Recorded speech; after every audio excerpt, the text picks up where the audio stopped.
Hello everyone, myself Shweta Naik, Assistant Professor, Head Government Home Science College for Women's, Holenarsipura, Hassan. Today I am discussing flower arrangement. Every flower is a soul blossoming in nature. It is well said, flowers always make people better, happier, and more helpful.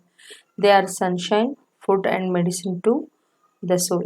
So, ಒಂದು ಯಾವತ್ತು ಒಂದು ಹೂವು ಒಂದು ಮನುಷ್ಯನಿಗೆ ಉತ್ಸಾಹವನ್ನು ನೀಡುತ್ತೆ. ಇದು ಒಂದು ಔಷಧೀಯ ಗುಣಕರವಾಗಿ ಅಂದರೆ ಮನಸ್ಸಿನ ಮೇಲೆ ಒಂದು ಔಷಧಿಯಾಗಿ ಪರಿಣಾಮ ಬೀರುತ್ತೆ. So let's see what is flower arrangement. So flower arrangement is flourishing immensely in the hospitality sector.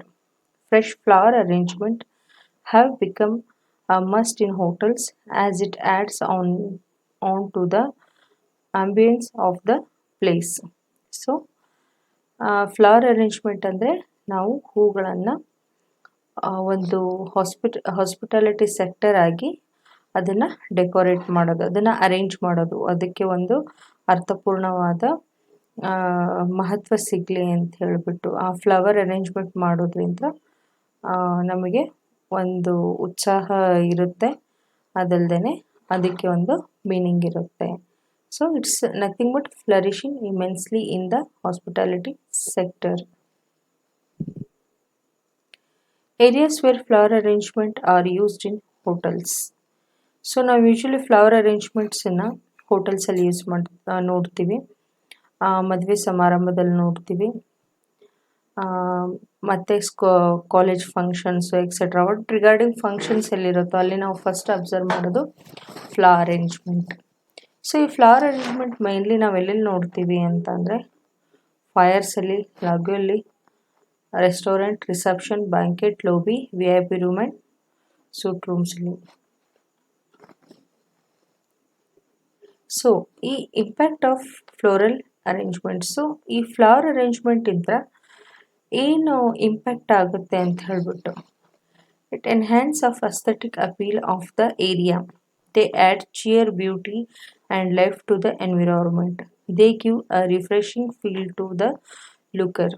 So ಇದು ಆ ಏರಿಯಾದ ಒಂದು ಬ್ಯೂಟಿನ ಎನ್ಹ್ಯಾನ್ಸ್ ಮಾಡುತ್ತೆ, ಆಮೇಲೆ ಅಲ್ಲಿ ಎನ್ವಿರಾನ್ಮೆಂಟಿಗೆ ಒಂದು ಉತ್ಸಾಹನ ಕೊಡುತ್ತೆ, ಒಂದು ಬ್ಯೂಟಿನ ನೀಡುತ್ತೆ, ಅದಲ್ಲದೆ ಎನ್ವಿರಾನ್ಮೆಂಟ್ ರೂಪವಾಗಿ ತೋರ್ಪಡುತ್ತೆ. ದೆನ್ ನೋಡೋ ಕಣ್ಣಿಗೆ ತುಂಬ ಫ್ರೆಶ್ ಆಗಿ ಅವ್ರ ಮನಸ್ಸಿಗೆ ಇನ್ನು ಸ್ವಲ್ಪ ಉತ್ಸಾಹ ತುಂಬುವಂತಹದ್ದಾಗುತ್ತೆ flower arrangement. So guidelines for flower arrangement. So ನಾವು ಏನೇ ಒಂದು ಫ್ಲವರ್ ಅರೇಂಜ್ಮೆಂಟ್ ಮಾಡಬೇಕು ಅಂದರೆ ಸರ್ಟನ್ ಗೈಡ್ಲೈನ್ಸನ್ನು ನಾವು ಫಾಲೋ ಮಾಡಬೇಕು. Make A definite plan for any flower arrangement based on the purpose, room area and the location. So ನಾವು ಫ್ಲವರ್ ಅರೇಂಜ್ಮೆಂಟ್ ಮಾಡಬೇಕು ಅಂದರೆ ಫಸ್ಟು ನಾವು ಎಲ್ಲಿ ಮಾಡ್ತಾ ಇದ್ದೀವಿ, ಯಾವ ರೂಮು, ಯಾವ ಏರಿಯಾ, ಯಾವ ಲೊಕೇಶನ್ ಅನ್ನೋದನ್ನು, ಆಮೇಲೆ ಏನು ಪರ್ಪಸ್ ಅಂದರೆ ಮದುವೆನೋ, ಬರ್ಡೇನೋ, ಎಂಗೇಜ್ಮೆಂಟು, ಕಾಲೇಜ್ ಫಂಕ್ಷನು, ಹಬ್ಬನೋ, ಯಾವುದಕ್ಕೆ ಏನು ಪರ್ಪಸ್ ಇರುತ್ತೆ ಆ ಬೇಸ್ ಮೇಲೆ ಫ್ಲವರ್ ಅರೇಂಜ್ಮೆಂಟನ್ನು ನಾವು ಮಾಡ್ತೀವಿ. Select container, flowers and foliage that express the mood of the area. So ನಾವು ಆ ಏರಿಯಾ ಮೇಲೆ ಡಿಪೆಂಡ್ ಮಾಡಿಬಿಟ್ಟು ಫ್ಲವರ್ಸ್, ಫೋಲಿಯೇಜ್ಸನ್ನು, ಆಮೇಲೆ ಕಂಟೈನರ್ಗಳನ್ನು ಸೆಲೆಕ್ಟ್ ಮಾಡಬೇಕು. Use flowers with the stems of different sizes. So ನಾವು ಫ್ಲವರ್ಸನ್ನು ಚೂಸ್ ಮಾಡೋ ಮುಂದೆ ಆ ಸ್ಟೆಮ್ಮು ಡಿಫ್ರೆಂಟ್ ಸೈಜ್ದಾಗಿರಬೇಕು, ಅಂದರೆ ಅದರದ್ದು ಲೆಂತ್, ಉದ್ದ ಏನಿರುತ್ತೆ ಅದು ಡಿಫ್ರೆಂಟ್ ಲೆಂತಲ್ಲಿ ಇರಬೇಕು. Arrange the tallest stem first and then others. ಯಾವತ್ತು ಫಸ್ಟು ಉದ್ದವಾಗಿರೋ ಸ್ಟೆಮ್ಮನ್ನು ಫಸ್ಟು ನಾವು ಅರೇಂಜ್ ಮಾಡಬೇಕು, ಆಮೇಲೆ ಲೆಫ್ಟ್ ಔಟನ್ನು. Large flowers with a bright bold colours can be used in the small in NOS. So ನಾವು ಬಹಳಷ್ಟು ಫ್ಲವರ್ಗಳನ್ನು, ಬ್ರೈಟ್ ಆಗಿರೋ ಕಲರ್ಸ್ ಇರುವಂತಹ ಫ್ಲವರ್ಸನ್ನು ಸ್ಮಾಲ್ ರೂಮಲ್ಲಿ ನಾವು ಯೂಸ್ ಮಾಡೋ ಅಂತಹದ್ದಾಗಿದ್ದವಾಗ. Avoid mixing fresh and artificial flowers. ಈ ಆರ್ಟಿಫಿಷಿಯಲ್ ಫ್ಲವರ್ಸನ್ನು ಆಮೇಲೆ ಫ್ರೆಶ್ ಫ್ಲವರ್ಸನ್ನ ಇವತ್ತು ಮಿಕ್ಸ್ ಮಾಡಬಾರ್ದು. Avoid regular spacing. So regular ಆಗಿ ಸ್ಪೇಸ್ ಇರಬೇಕು, ಅದನ್ನು ಬಿಟ್ಟು ಜಾಸ್ತಿ ಸ್ಪೇಸಿಂಗನ್ನು ಬಿಡಬಾರ್ದು. Distinctive flowers should usually be placed alone. So different ಆಗಿರೋಂತಹ ಫ್ಲವರ್ಸ್ ಅಥವಾ ಸ್ವಲ್ಪ ಅಂಥ ಫ್ಲವರ್ಸ್ಗಳನ್ನು ನಾವು ಇಲ್ಲಿ ಸಪ್ರೇಟಾಗಿ ಪ್ಲೇಸ್ ಮಾಡಿ ಇಡಬೇಕು. ಇಲ್ಲಿ basics of floral arrangements. So flower arrangement ಮಾಡಲಿಕ್ಕೆ ಏನೇನು ಬೇಕು? ಇಂಗ್ರೀಡಿಯೆಂಟ್ ರಿಕ್ವೈರ್ಡ್: ಮೆಕ್ಯಾನಿಕ್ಸ್ ಬೇಕು, ಎಕ್ವಿಪ್ಮೆಂಟ್ ಬೇಕು, ಕಂಟೈನರ್ ಬೇಕು, vase, accessories, plant material. So ಈ ಮೆಕ್ಯಾನಿಕ್ಸಲ್ಲಿ ಏನೇನು ಬರುತ್ತೆ? The items use to keep the flowers, foliage and stem in the place within the container. These are not visible. So ನಾವು flower arrangement ನೋಡಿದಾಗ ನಮಗೆ ಫ್ಲವರ್ ಬಿಟ್ಟರೆ ಉಳ್ಕಿದ್ದು ಬೇಸ್ ಮೆಕ್ಯಾನಿಕ್ಸ್ ಏನಿದೆ ಅದು ಕಾಣಲ್ಲ. ಆ ಮೆಕ್ಯಾನಿಕ್ಸ್ ಏನು ಅಂತಂದರೆ ಫ್ಲೋರಲ್ ಫಾರ್ಮ್ ಅಥವಾ ಒಯಾಸಿಸ್, ಅಂದರೆ ಒಂದು ರಿಜಿಡ್ ಫಾರ್ಮ್, ಸೊ ದಟ್ ಅಲ್ಲಿ ನಾವು ಫ್ಲವರ್ಸನ್ನು ಪಂಚ್ ಮಾಡ್ಬೋದು. ಚಿಕನ್ ವೈರ್ ಅಥವಾ wire mesh, pin holders, adhesive tape, setting clay, glue, pebble and marbles. Equipment ಏನೇನು ಬೇಕು ಅಂತ ಅಂದರೆ ಮಾಡಲಿಕ್ಕೆ ಬಕೆಟ್ ಬೇಕು, ಫ್ಲೋರಿಸ್ಟ್ ಸೀಸರ್ ಬೇಕು, ಮಿಸ್ಟರ್ ಬೇಕು, ಫ್ಲೋರಲ್ ಟೇಪ್ ಬೇಕು, ವೈರ್ ಬೇಕು ಮತ್ತು ನೈಫ್ ಬೇಕು. ಕಂಟೈನರ್ಸ್ ತುಂಬ ಇಂಪಾರ್ಟೆಂಟ್ ಥಿಂಗ್. ನಾವು ಯಾವ ಫ್ಲವರ್ ಅರೇಂಜ್ಮೆಂಟ್ ಮಾಡ್ತೀವಿ ಆ ಫ್ಲವರು ಡಿಪೆಂಡ್ ಮೇನ್ ಆಗೋದು ಕಂಟೈನರ್ಸ್ ಮುಖಾಂತರ.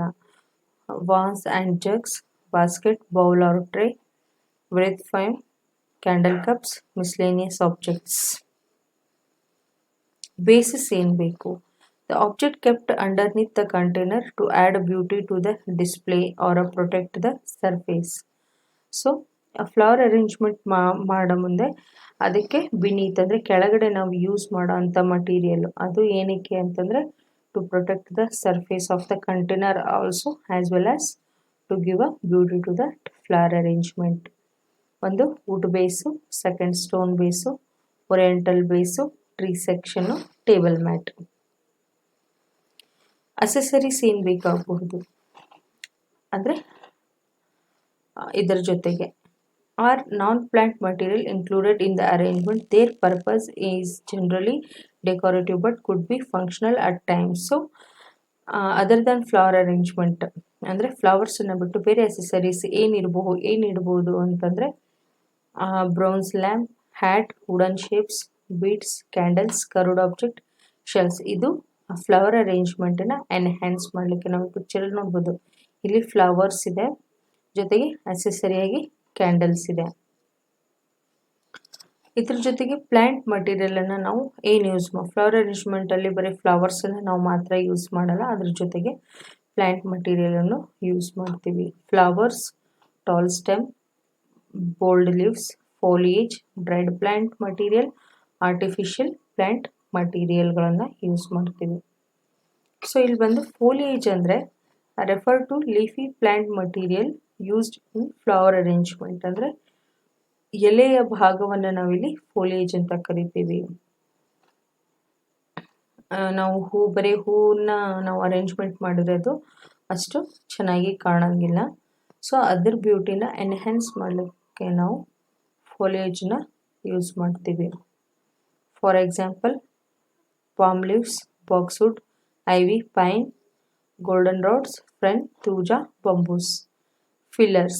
So fillers refers to a plant material used to hide plant stem, container edge and oasis. So fillers ಅಂತಂದರೆ ನಾವು ಈ ಬೇಸ್, ಈ ಫ್ಲವರ್ ಅರೇಂಜ್ಮೆಂಟ್ ಬೇಸಿಗೆ ಏನನ್ನು ಯೂಸ್ ಮಾಡಿರ್ತೀವೋ ಅದನ್ನು ಹೈಡ್ ಮಾಡಲಿಕ್ಕೆ. ಫಾರ್ ಎಕ್ಸಾಂಪಲ್ ಅದು ಕಂಟೈನರ್ ಎಡ್ಜ್ ಆಗಿರ್ಬೋದು, ಅಥವಾ ಟೇಪ್ ಸುತ್ತಿರೋದಿರ್ಬೋದು, ಅಥವಾ ಒಯಾಸಿಸ್ ಇರ್ಬೋದು, ಅಥವಾ ಪ್ಲ್ಯಾಂಟ್ ಸ್ಟೆಮ್ಗಳು ತೀರಾ ಕಾಣಬಾರ್ದು. ಅದು ಸ್ವಲ್ಪ ಪ್ರಮಾಣದಲ್ಲಿ ಸ್ಟೆಮ್ಗಳನ್ನು ನಾವು ನೋಡ್ತೀವಿ, ಅರ್ಧ ಸ್ಟೆಮ್ಗಳನ್ನು ಹೈಡ್ ಮಾಡಿರ್ತೀವಿ. ಸೊ ದಟ್ ಇದು ಥ್ರೂ ದ ಫಿಲ್ಲರ್.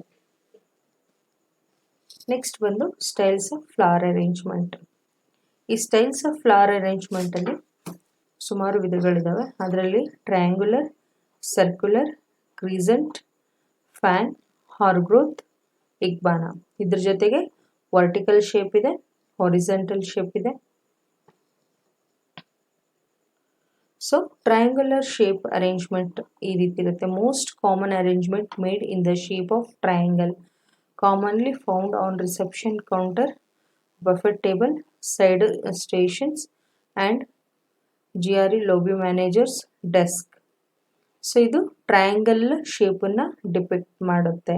ಸೊ ಇದಕ್ಕೆ ನಾವು ಟ್ರಯಾಂಗಲ್ ಅರೇಂಜ್ಮೆಂಟ್ ಅಂತ ಹೇಳ್ತೀವಿ. Circular. So circular design adds a pleasing element and are satisfying to the viewer eye.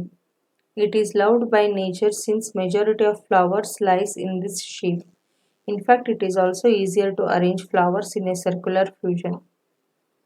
This type of arrangement is laid on conference table or on buffet table. They are can be presented to high-class executives or politicians on the different occasions. So, circular shape of arrangement ಇದು circular ಶೇಪನ್ನು ತೋರಿಸ್ಕೊಡುತ್ತೆ. ಆಮೇಲೆ it's ಪ್ರಿಪ್ರೇಷನ್ನು easy ಇರುತ್ತೆ. ಇಲ್ಲಿ ಯಾವುದೇ ರೀತಿ themes ಇರಲ್ಲ. ಈ ಟ್ರಯಾಂಗಲಲ್ಲಿ should look like a triangle, but ಇದು ಸರ್ಕ್ಯುಲರಲ್ಲಿ ಆಲ್ಮೋಸ್ಟ್ ನಾವು ನ್ಯಾಚುರಲ್ ಆಗಿ ಸರ್ಕ್ಯುಲರ್ ಆಗಿ ಪ್ರಿಪೇರ್ ಮಾಡ್ಬೋದು. ಇದನ್ನು ನಾವು ಆ್ಯಸ್ ಯಾರಿಗಾದರೂ ಪ್ರೆಸೆಂಟ್ ಮಾಡಲಿಕ್ಕೆ ಇದನ್ನು ಕೊಡಬಹುದು. ಹೈಯರ್ ಅಫಿಷಿಯಲ್ಸಿಗಾಗಿರ್ಬೋದು, ಎನಿ ಸೆಲೆಬ್ರಿಟೀಸಿಗಾಗಿರ್ಬೋದು, ನಾವು ಪ್ರೆಸೆಂಟ್ ಮಾಡಲಿಕ್ಕೆ ಈ ಸರ್ಕ್ಯುಲರ್ ಶೇಪನ್ನು ಪ್ರಿಫರ್ ಮಾಡ್ತೀವಿ. ನೆಕ್ಸ್ಟ್ ಬಂದು crescent shape of arrangement. It is asymmetrical and formal. It requires lot of skill and experience and are very eye-catching. It is kept in the lobby of the hotel. It is used as a focal point to catch the attention of the guests. So crescent ಅಂದರೆ ಅರ್ಧ ಚಂದ್ರಾಕಾರದಲ್ಲಿ ಇರೋವಂತಹದ್ದು. So ಇಲ್ಲಿ ಏನಾಗುತ್ತೆ ಅಂತಂದರೆ ಈ ಅರ್ಧ ಚಂದ್ರಾಕಾರದಲ್ಲಿ ಫ್ಲವರನ್ನು arrange ಮಾಡಬೇಕು ಅಂದರೆ it's little bit difficult ಇಲ್ಲಿ. ಹಾಗಾಗ್ಬಿಟ್ಟು ಇದಕ್ಕೆ ತುಂಬ ಸ್ಕಿಲ್ಫುಲ್ ಹ್ಯಾಂಡ್ಲಿಂಗ್ ಬೇಕು. ಅದ್ರ ಜೊತೆಗೆ ಇದು ತುಂಬ ಐ ಕ್ಯಾಚಿಂಗ್ ಸಹ. Then fan shape. It is low arrangement and it does not interference with the conversation across the table. Generally placed in the restaurant, either in buffet or on the dining table. Hotel rooms also have this kind of arrangement. ಇದು fan ಶೇಪಲ್ಲಿ ಅಂದರೆ ಈ broad ಆಗಿರೋದಕ್ಕೆ fan ಶೇಪಲ್ಲಿ ಇದನ್ನು at the center of the table ಇಡುವಂತಹದ್ದು, ಅಥವಾ ಎಲ್ಲಿ ಎಂಫಸಿಸ್ ಕೊಡಬೇಕು ಅಂಥ ಪ್ಲೇಸಲ್ಲಿ ನಾವು ಇದನ್ನು ಲೊಕೇಟ್ ಮಾಡಬಹುದು. ಆಮೇಲೆ ಎಸ್ ಶೇಪ್ ಅಥವಾ ಇದಕ್ಕೆ S shape of arrangement. This is very graceful style of arrangement. It is easier to make when curved branches are used. Once S shape is made, flowers are filled at the center. So ಇದನ್ನು ನಾವು ಇಲ್ಲಿ S ಶೇಪಲ್ಲಿ arrange ಮಾಡಿದ್ದೀವಿ with the help of curved branch. ಇದಲ್ಲದೆ ಇದನ್ನು with the help of oasis ಅಥವಾ flower foam ಮುಖಾಂತರನೂ ನಾವು ಎಸ್ ಶೇಪನ್ನು ಇಲ್ಲಿ ಪ್ರೆಸೆಂಟ್ ಮಾಡಬಹುದು. ದೆನ್ ಬಂದು ikebana. Ikebana is the Japanese style of flower arrangement. It means making flowers live in a Japanese people in Japan use flowers to symbolize the season. They represent ideal harmony between earthy and external life. In each arrangement there is an imaginary triangle. Tallest line represent heaven, towards the heaven is man, and the lowest line looking up both in the earth. So ಈ Japanese ಇಕ್ಬಾನ style ಅಂತ ಕರಿತೀವಿ, ಅಂದರೆ making flower live. So ಇಲ್ಲಿ ಮೂರು ಅಂದರೆ man, earth, heaven. Man earth heaven ಮೆಥಡಲ್ಲಿ ಮಾಡಿರ್ತಾರೆ. So earth ಅಂದರೆ ಲಾಸ್ಟಲ್ಲಿ ಇರೋಂತಹ ಫ್ಲವರು, ಹೆವೆನ್ ಅಂದರೆ ಟಾಲಲ್ಲಿ ಇರೋವಂತಹದ್ದು, ಮಿಡಲಲ್ಲಿರೋದು ಮ್ಯಾನ್ ಅಂದರೆ ಮ್ಯಾನ್. ಸೊ ಈ ಮೀನಿಂಗಲ್ಲಿ ಇಕ್ಬಾನ ಫ್ಲವರ್ ಅರೇಂಜ್ಮೆಂಟನ್ನು ಮಾಡ್ತಾರೆ. This is been practiced for past 100 years. The formal type of flower arrangement is called Saika style. Floating type of arrangement is called Yukibana, and basket type of arrangement is called Morimano. So these are all the Japanese style of arrangement. So principles of floral arrangement. So ಈ floral arrangement ನಾವು ಮಾಡೋ ಮುಂದೆ ಈ ಕೆಲವೊಂದು ಪ್ರಿನ್ಸಿಪಲನ್ನು ನಾವು follow up ಮಾಡಬೇಕು. Balance, focal point, emphasis ಅಥವಾ dominance, rhythm, contrast, proportion, scale and texture.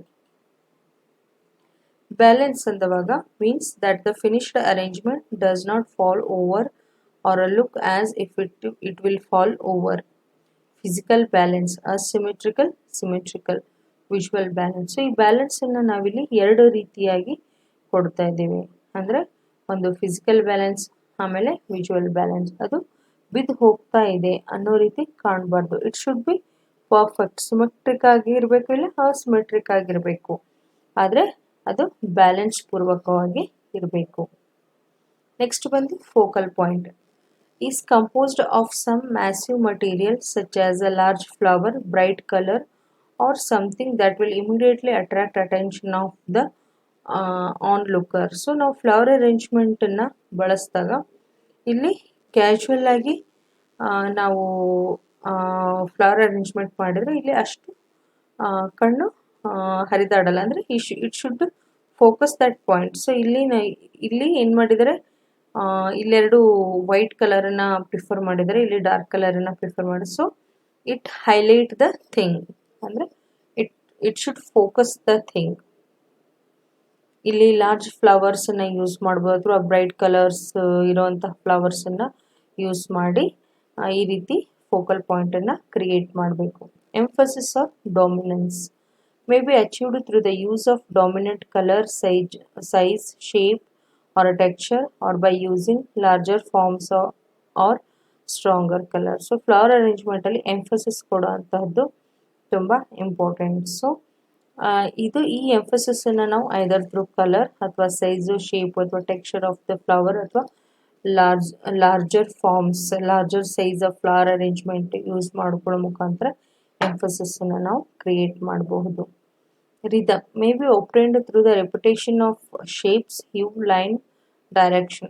Rhythm may also be achieved through a gradual change or a progression in size, weight, texture or color. ಅಂದರೆ ಇಲ್ಲಿ rhythm ಅಂದರೆ repetition of that thing that may be in a shape, color or a line or a decoration. So here we can see the good repetition. This is poor repetition, this is good repetition, and this is poor repetition. Contrast or a difference is achieved by placing opposite or unlike element together so as to emphasize or accentuate their differences. Contrast stimulate interest. So contrast ಅಂದರೆ difference create ಮಾಡೋದ್ರಿಂದ ಆ flower arrangement ಜನರನ್ನು ಆಕರ್ಷಣೆ ಮಾಡುತ್ತೆ. Proportion means the size of each element, container, base, plant material, etc. should result in a pleasing harmonious appearance. So ನಾವಿಲ್ಲಿ ಮೇಯ್ನು flower arrangement ಮಾಡೋ ಮುಂದೆ proportion of that place ನೋಡಬೇಕು, ಕಂಟೈನರ್ ನೋಡಬೇಕು. ಸಣ್ಣ ವಾಸಿಗೆ ನಾವು ಜಾಸ್ತಿ ಫ್ಲವರ್ಸನ್ನು ಹಾಕುವಂತಹದ್ದಾಗಿರ್ಬೋದು, ಅಥವಾ ದೊಡ್ಡದಾಗಿರುವಂತಹ ವಾಸಿಗೆ ಎರಡು ಫ್ಲವರನ್ನು ಹಾಕುವಂಥ ಇಟ್ ಲುಕ್ ಇಂಪ್ರಾಪರ್, ಪ್ರಪೋರ್ಷನ್ ಇರಲ್ಲ. ಸೊ ಆ ರೀತಿ ಫ್ಲವರ್ ಅರೇಂಜ್ಮೆಂಟನ್ನು ಅವಾಯ್ಡ್ ಮಾಡಬೇಕು. ನೆಕ್ಸ್ಟ್ ಬಂದು texture. Plant materials comes in a various texture, glossy, velvety, dull and so on. So ಈ ಎಲ್ಲ ಟೆಕ್ಸ್ಚರ್ಗಳನ್ನು ಬಳಸ್ಕೊಂಡು ನಾವು depend on the occasion, depend on the purpose ನಾವಿಲ್ಲಿ ಫ್ಲವರ್ ಅರೇಂಜ್ಮೆಂಟನ್ನು ಮಾಡಬಹುದು. ನೆಕ್ಸ್ಟ್ ಬಂದು scale. Scale is size relationship between flower or between flower and container. When variation of size is too great or too small, component are out of scale. So scale ಅಂತಂದರೆ ಆ ಸೈಜಿಗೆ ಒಂದು relationship ಇರಬೇಕು. ಅಂದರೆ container, flower ಈ ಎರಡು ಸೈಜಿಗೂ ಒಂದು relationship ಇರಬೇಕು. So here we can see the example. ಇಲ್ಲಿ ಈ ಫ್ಲವರು ಕಂಟೈನರಿಗೆ ಒಂದು ಮೀನಿಂಗ್ಫುಲ್ ಪ್ರಿಪ್ರೇಷನ್ ಇದೆ. ಇಲ್ಲಿ we can observe that big size flowers are used and which is improportionate. Placing of flower arrangement. So ಈ ಫ್ಲವರ್ ಅರೇಂಜ್ಮೆಂಟ್ ಮಾಡಾದ್ಮೇಲೆ ಅದನ್ನು ನಾವು ಎಲ್ಲಿ ಪ್ಲೇಸ್ ಮಾಡಬೇಕು, ಅದು very important thing. eye level. These can be prominently seen placed at the height from 18 to 4 feet. So ಈ ಯಾವತ್ತು flower arrangement eye catching ಅಂದರೆ from the floor 18 inch to 4 feet ಹೈಟಲ್ಲಿ ಇಡಬೇಕು. High level for anything placed well above eye level flowers used must be long, can also be suspended from the ceiling. So ceiling ಇಂದ ಕೆಳಗಡೆ ಈ high level ಪ್ಲೇಸಲ್ಲಿ ನಾವು ಫ್ಲವರ್ಸನ್ನು use ಮಾಡಬಹುದು. Low level flowers and vase must be large and decorative. So low ಲೆವೆಲಲ್ಲಿ ನಾವು use ಮಾಡೋ ಮುಂದೆ ಫ್ಲವರ್ ವಾಸ್ ದೊಡ್ಡದಾಗಿರ್ಬೇಕು, ಆಮೇಲೆ ಡೆಕೋರೇಟಿವ್ ಆಗಿ ಇರಬೇಕು. Care of the flower arrangement. So ಈ ಅರೇಂಜ್ಮೆಂಟನ್ನು ನಾವು ಯಾವ ರೀತಿ ಕೇರ್ ಮಾಡಬೇಕು? Never expose arrangement to direct draught or sunlight. So ನಾವಿವತ್ತು ನಮ್ಮ ಫ್ಲವರ್ ಅರೇಂಜ್ಮೆಂಟನ್ನು ಸನ್ಲೈಟಿಗೆ ಅಥವಾ ಈ ನೀರು ಇರಲಾರದ ರೀತಿ ನಾವು ಎಕ್ಸ್ಪೋಸ್ ಮಾಡ್ಬೋದು, ಅಂದರೆ ಹೀಟಿಗೆ ನಾವು ಎಕ್ಸ್ಪೋಸ್ ಮಾಡಬಾರ್ದು. Never put floral arrangement near bowl of fruits. So ನಮ್ಮ ಫ್ಲವರ್ ಅರೇಂಜ್ಮೆಂಟನ್ನು ಇವತ್ತು ಫ್ರೂಟ್ಸ್ ಪಕ್ಕ ಇಡಬಾರ್ದು. Spray leave warm water from a mister to keep flower fresh. So ಫ್ಲವರ್ನ ಫ್ರೆಶ್ ಇಡಲಿಕ್ಕೆ ಬೆಚ್ಚಗಿನ ನೀರನ್ನ ಸ್ಪ್ರೇ ಮಾಡಬೇಕು. Change water every day, daily ನೀರನ್ನು ಚೇಂಜ್ ಮಾಡಬೇಕು. Add Listerine, ammonia, salt, sugar or aspirin in a small amount to water to slow down bacterial growth. So ಈ Listerine, ammonia, salt ಅಥವಾ sugar, ಆಸ್ಪಿರಿನನ್ನು ನಾವು ಸ್ವಲ್ಪ ಮಟ್ಟಿಗೆ ನೀರಲ್ಲಿ ಹಾಕೋದ್ರಿಂದ ಬ್ಯಾಕ್ಟೀರಿಯಲ್ ಗ್ರೋತನ್ನು ನಾವಿಲ್ಲಿ ಕಂಟ್ರೋಲ್ ಮಾಡ್ಬೋದು. Use clean and clear container ಯಾವತ್ತು ಕ್ಲೀನಾಗಿರಬೇಕು. Conditioning of flower arrangement. So ಈ ಫ್ಲವರ್ ಅರೇಂಜ್ಮೆಂಟನ್ನು ನಾವು ಯಾವ ರೀತಿ ಕಂಡೀಷನ್ ಮಾಡಬೇಕು? Never place a fresh flower arrangement where it will be expose to direct draught from a fan or window ಮತ್ತು fan ಹತ್ರ ನಾವು ಯಾವತ್ತು ಫ್ಲವರ್ ಅರೇಂಜ್ಮೆಂಟನ್ನು ಇಡಬಾರ್ದು. Never store flowers near fruit. Once again it's a repetition. ಆಮೇಲೆ ethylene gas causes wilting of flowers. So ethylene gas produce ಎಲ್ಲಾಗುತ್ತೋ ಅಲ್ಲಿ ನಾವು ಇದನ್ನು ಇಡಬಾರ್ದು. Prolong the freshness of arrangement with a leave warm water from a mister.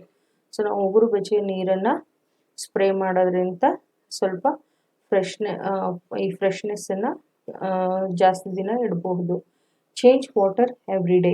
Never use chilled ವಾಟರ್ನ use ಮಾಡಬಾರ್ದು. Listerine, ammonia, salt added in a small amount to slow down the bacterial growth. Use clean container for the arrangement to prevent premature falling or bacterial growth. Every 3 days recut the stem and add more preservative. So 3 ಡೇಸಿಗೊಮ್ಮೆ ಕೆಳಗಡೆ ಸ್ಟೆಮ್ಮನ್ನು cut ಮಾಡ್ತಾ ಬರಬೇಕು, ಆಮೇಲೆ ಅದರಲ್ಲಿ preservative ಹಾಕಬೇಕು.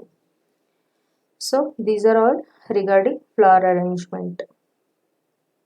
So ಇದ್ರ ಜೊತೆಗೆ ನಾವು types of flower arrangement ನೋಡಿದ್ವಿ. ಯಾವುದ್ಯಾವುದು ಅಂತಂದರೆ ಟ್ರಯಾಂಗ್ಯುಲರ್, ಸರ್ಕ್ಯುಲರ್, ಫ್ಯಾನ್, ಇಕ್ಬಾನ. ಇದ್ರ ಜೊತೆಗೆ ಕೆಲವೊಂದು pictures. So this is the example for mass arrangement or circular arrangement. Here we can see the beauty of a mass arrangement. This is line arrangement, vertical flower arrangement. This is also vertical flower arrangement. This is horizontal flower arrangement.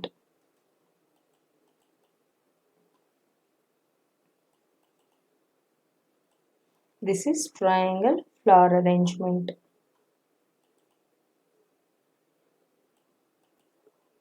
These are two triangle flower arrangement. This is Japanese style of flower arrangement, Ikebana. Earth, man, heaven. So this is earth, man and heaven. This is Moribana, which is arranged in the flat container. This is Nagariye. This is arranged in tall container. And this is floating flower arrangement. This is the crescent arrangement. At that time I said this need a very skillful arrangement, time consuming also. And this is conical arrangement. Here the vase is in a conical shape. This is S shape or Hargrowth shape of arrangement. Here the curved lines are used for the arrangement. We can see here a curve and here S shape. This is half C and this is Hargrowth.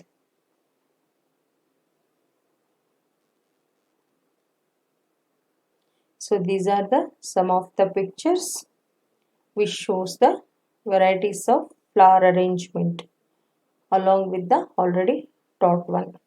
Thank you.